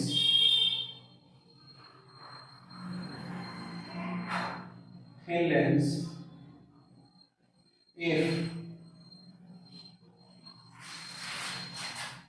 the thickness of the lens is very small as compared to the object distance। Object का distance के बनिस्पत, object का distance क्या है, optical centre से object का distance होगा, यानी कि ये वाला दूरी क्या हो, बहुत ही कम हो, मतलब बहुत ही ज्यादा हो। किसके बनिस्पत, इसका थिकनेस के बनिस्पत, तो उसको हम लोग क्या कहेंगे, थिन लेंस कहेंगे। तो ये थिन लेंस दिखने में लग रहा है, नहीं लग रहा है। ठीक है, लेकिन हम लोग इतना ही पढ़ेंगे, थिन लेंस पढ़ेंगे। देखिए यहाँ से यहाँ तक का दूरी, इसकी जो थिकनेस है उससे बहुत ज्यादा होने वाली है, यहाँ तो है नहीं, लेकिन रियल में ज्यादा होगा। ठीक है, पी का डिस्टेंस बन गया है। तो आपको जो पढ़ना है यहाँ पे, हम लोग को थिन लेंस के बारे में पढ़ना है। ठीक है, चलिए, इन द लेंस, लेंस में there will be two refraction of the incident ray, so the final ray will be called as emergent। Final रे हम लोग क्या कहेंगे, इमर्जेंट रे कहेंगे। ठीक है, ताकि दो बार रिफ्रैक्शन, प्रिज्म में हम लोग क्या देखे थे कि दो बार रिफ्रैक्शन हो रहा था, तो इसीलिए जो रिंग फैमिली का जो इमर्जेंट रे कहते हैं, ये भी इमर्जेंट रे हो गया। ठीक है, चलिए अब क्या है इसमें, तो इसको मिटाएंगे। तो लिखते हैं अगले पॉइंट में, अगले पॉइंट में लिखने का क्या है, since the lens is made up of to spherical surface.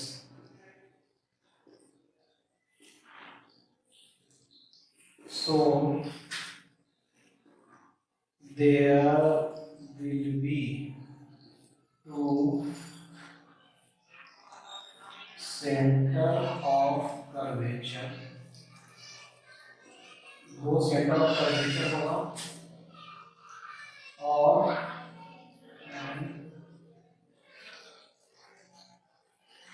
there will be two center of curvature. ठीक है, and as C1 and C2. ठीक है, दो सेंटर ऑफ कर्वेचर आपका हो गया. ठीक है, और कुछ पॉइंट इसमें बचा हुआ हो. Centre of curvature C1 and C2 correspondingly there is two radius of curvature R1 and R2. R1 और R2 क्या हो गया आपका? दो रेडियस ऑफ कर्वेचर भी हो गया. ठीक है, इसमें लिख देते हैं the line joining C1 and C2 will be called as principal axis.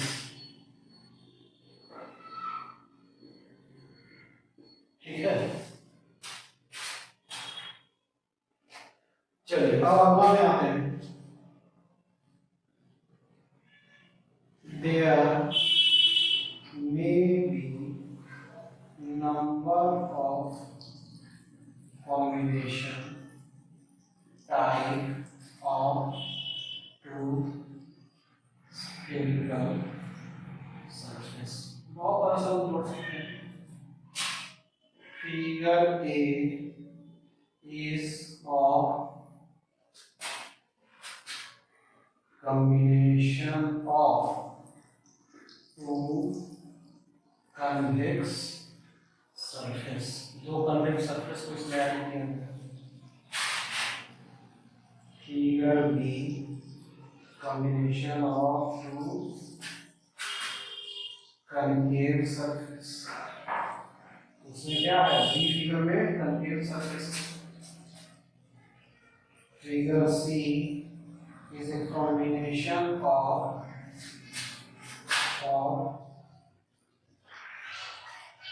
इधर साइड क्या है? इधर साइड कंकेव और इधर साइड कन्वेक्स. एक कंकेव और एक convex. Combination of one concave and one convex. ठीक है, इसमें एक दो लाइन से और है, देखते हैं हम.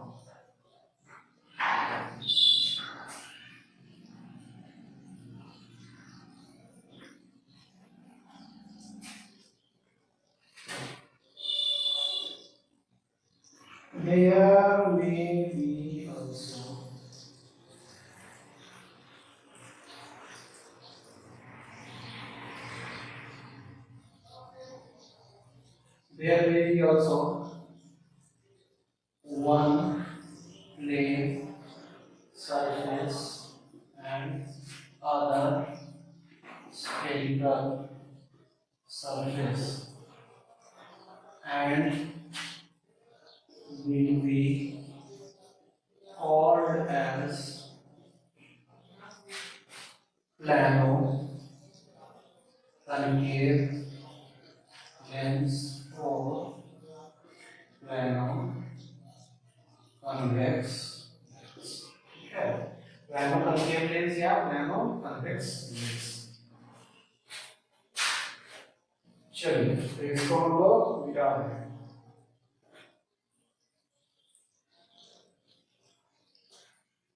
तो हम लोग समझ रहे हैं कि किस टाइप का लेंस हो सकता है. बहुत टाइप का लेंस बन सकता है इसमें. चलिए ठीक है, अब इसमें हमें लिखेंगे अभी और हम लोग आगे लिखना है. इसको हम फिगर को मिटा रहे हैं. देखिए यहाँ पे एक और चीज है कि यहाँ पे देखिए ऑब्जेक्ट यहाँ से इंसिडेंट किया तो इस सरफेस पे पहले आया तो रिफ्रैक्ट किया होगा, रिफ्लेक्ट करने के बाद इस सरफेस पे आया होगा। इस मानिए कि ऐसे अभी ये दिखाया गया है वो सिर्फ स्कीमेटिक है, रियल में ऐसा नहीं हो रहा है कि बीच में चल जा रहा है रे ऑफ ईयर्स का, ऐसा नहीं हो रहा है, वो सिर्फ दिखाने के लिए ऐसे किया जा रहा है। देखिए रे जब यहाँ गया तो इंसिडेंट करने के बाद मुड़ा होगा, फिर यहाँ आया होगा, यहाँ आने के बाद फिर मुड़ा होगा। तो ये जो रे बना है फाइनल इमर्जेंट रे और जो इंसिडेंट रे है दोनों को मिला के बीच पॉइंट पे कहीं पे जोड़ दिया गया है और उसी को दिखाया गया है कि यहाँ से जुड़ गया, लेकिन रियल में ऐसा नहीं हो रहा है। इसमें दो बार रिफ्लेक्शन हो रहा है, कोई भी रे जब इंसिडेंट कर रहा है तो ये वाला सरफेस पहले ये रिफ्लेक्ट हो रहा है, फिर दूसरे समय निकलते समय रिफ्लेक्ट हो रहा है। तो जो दोनों रिफ्लेक्टेड रे है, एक ये रिफ्लेक्टेड रे है जो फाइनल इसको इमर्जेंट रे कहेंगे और ये इंसिडेंट रे है तो जहां पर जाके मिलेगा किसी पॉइंट में तो वो वाला पॉइंट यहाँ पे जुड़ा हुआ है, ठीक है। इसको दिखाने के लिए इसे तो दिखाते हैं ताकि वो कॉम्प्लेक्स फिगर हो जाएगा, तो कॉम्प्लेक्स को दिखाना नहीं है तो हमको इंसिडेंट रे और इमर्जेंट रे ही खाली दिखाना, अंदर में दो बार रिफ्लेक्शन को दिखाने की जरूरत नहीं है, ठीक है। तो इसीलिए देखिए ऑब्जेक्ट यहाँ बना, उसका इमेज इधर बना, ऑब्जेक्ट यहाँ पे था उसका इमेज ऐसे रिफ्लेक्ट हुआ, इसका इमेज ये वाला बन गया।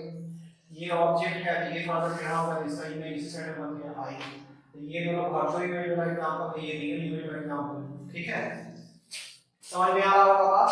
चलिए इस फिगर को मिटाएंगे और हम लोग इसमें जो लेंस में जो होता है फोकस वो बहुत इंपॉर्टेंट है, तो हम इसके फोकस के बारे में जानेंगे, इसका फोकस के बारे में क्या कहता है, ठीक है।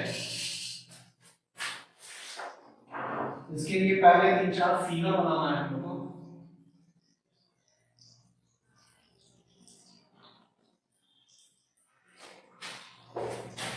हम लोग लिखते हैं what is the focus of the lens, lens का फोकस क्या होता है। चलिए सबसे पहले फिगर,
चलिए इस फिगर को बना लेंगे। इस पूरे फिगर को ए कहेंगे दोनों को और इसको बी कहेंगे, ठीक है। तो फोकस क्या होता है इसके बारे में हम लोग लिखेंगे।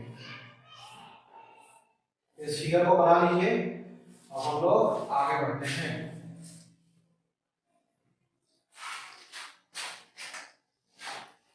लिखते हैं there will be two types of focus in the lens, ठीक है।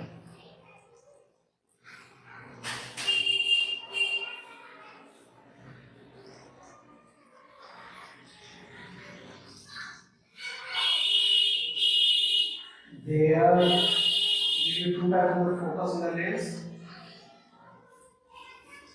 First focus and second focus. Okay. First focus and second focus. पहले लिखते हैं first focus.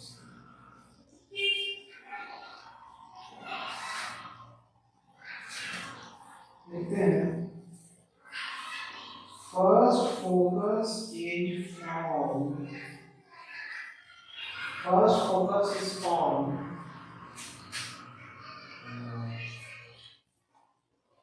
when the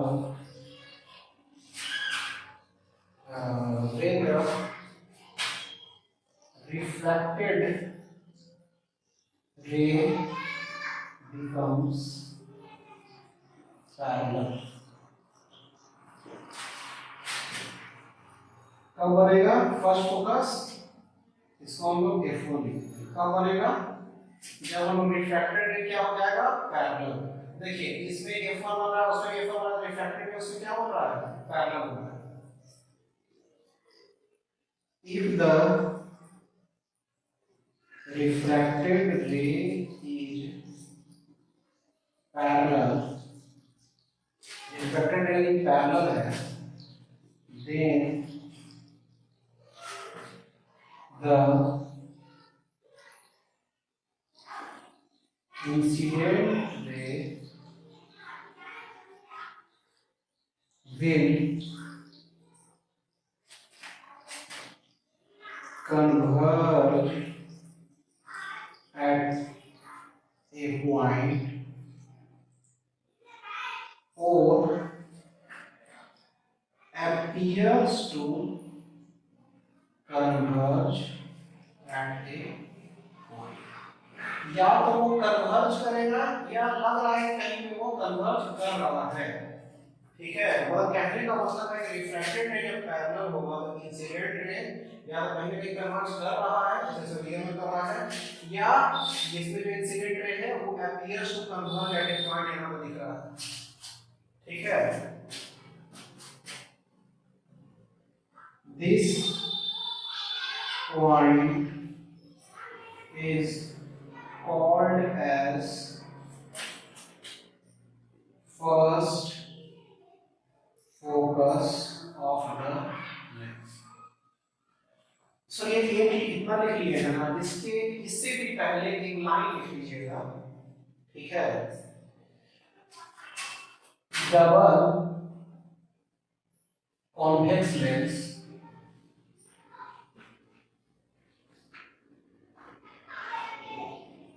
चलिए छोड़ दो इसको, हम लोग यहां तक लिखे हैं। This point is called the first focus of the lens. लिखते हैं in first figure of be the incident ray actually meets at point F1, but in second figure of B, but in second figure of B, but in second figure of B, the incident ray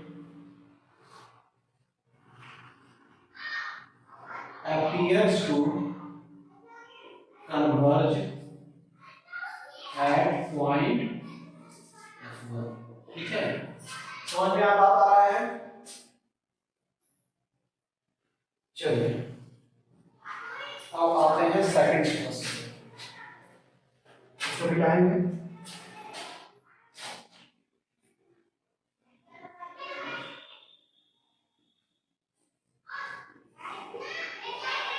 second focus F2, second focus F2 will be called as the focus of the lens। इसको focus of the lens लिख रहे हैं, ठीक है। अभी बोलेगा lens का focus क्या है, यानी F2 का बात कर रहा है, ठीक है। चलिए, it is formed when incident ray is parallel to principal axis, so when emergent ray meet at a point, it will be called as second focus F2 of the lens।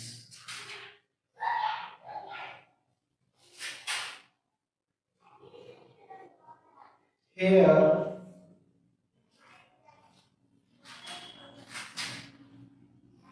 first figure A, the ray actually meets at F2, so the lens, which is double convex lens, will be called as converging lens or convergent lens, ठीक है, और convex lens, ठीक है। समझ में आ रहा है यहाँ तक? चलिए आगे एक कैसे दो लाइन और बता रहा है इसमें।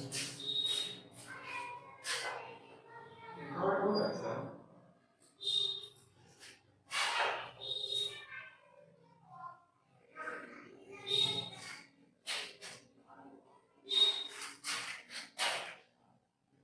When in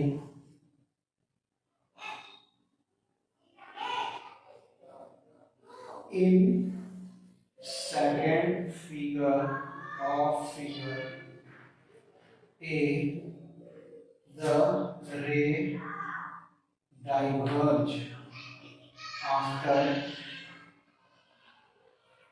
reflection, so the given double concave lens will be called as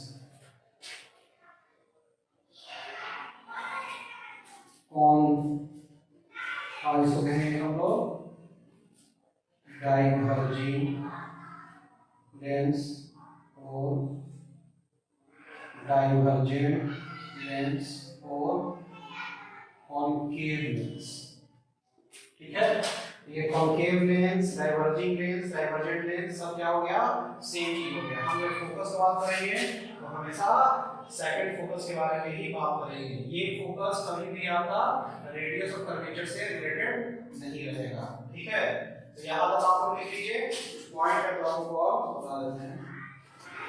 ठीक है, तो आज हम लोग बढ़ जाते हैं, फिर अगले क्लास में हम लोग आएंगे और हम लोग डबल रिफ्रैक्शन जो होता है आपका लेंस में उसको देखेंगे।